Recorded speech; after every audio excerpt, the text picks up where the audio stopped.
What's up, DC Nation? So, week 1 results. Redskins get blown out by Steelers Monday night.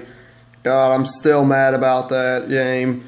We did not play as a team whatsoever. I mean, Kirk Cousins, no touchdowns, 2 interceptions. Matt Jones really didn't do that well. Our defense was pretty much shredded through by Antonio Brown, and just a bad overall teammate performance. And as a result, we lost Monday Night Football bad. So going up next week, this week, we're going up against the Cowboys.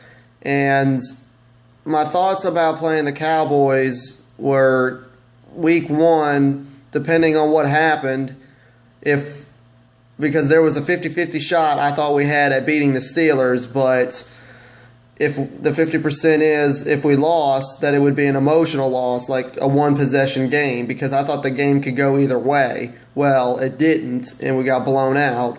But I was thinking we were either going to barely win or we were going to barely lose, and if we barely won, we were going to be in trouble against the Cowboys next week. If we barely lost, then we would have a shot against the Cowboys. It would come down to who has the most amount of anger and take their frustration out on that team. But I believe we're going to tear up the Cowboys because they're coming off of an emotional loss against the Giants, but we're coming off of a blowout from Monday Night Football. And as a result, I think we're going to take our anger out on them, and we're going to win this game and be even at 1 after Sunday. Now, I did look on the internet, and we got some injuries that I'm a little worried about in this matchup. Chris Baker's going to be questionable to play. Trent Williams is going to be questionable. Sue Cravens is going to be questionable. And Josh Doxson is questionable as well. Now, Josh Doxson, we picked him up from TCU, and his first game, he absolutely played trash. I mean, literally, he had 9 receiving yards the whole damn game. I mean, that was just a terrible way to start off your career. And then the rest of our receivers did better. I mean, Jordan Reed didn't have that bad of a game. Pierre Garçon didn't have that bad of a game. Deshaun Jackson had a decent game. He had 108 receiving yards. The problem was that he didn't have any touchdowns. Cousins is still the accurate quarterback, and he still can throw the ball and get yards, but he didn't get any stats. He had no touchdowns and 2 interceptions, so now he's going to have to redeem himself this week against NFC East rivalry. And we got back-to-back rivalry games because after the Cowboys, we got to go up against the Giants. Not to mention we got to go to their house.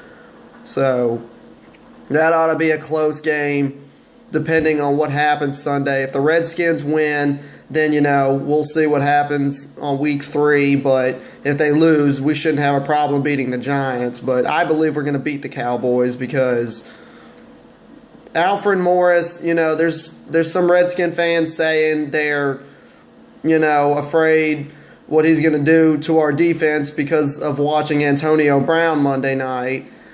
And I'm not worried about it, I mean, we had to get rid of him. I'm kind of glad we got rid of Morris, to be honest. It was time for him to go. I mean, he was good his first year. He was all right his second and third year. But last year, he was garbage. He only gave us 1 rushing touchdown. I mean, so when we play the Cowboys Sunday, we're going to know how to stop him. I know we are. I mean, we've known how he's ran for 4 years, so I'm not afraid of the Cowboys' running game at all. Ezekiel Elliott's garbage, so the Cowboys should have no run game. The main thing they're going to be relying on is their passing game and Dak Prescott, and I don't think he's that good of a quarterback. I think he's completely overrated. So, I mean, and not to mention the Cowboys' defense really isn't worth anything. So this ought to be a blowout. I'm thinking 34-17, something like that. 35-17 maybe. But other than that, that's what I got this week. So fuck Dallas. Go Redskins. See you guys after the game.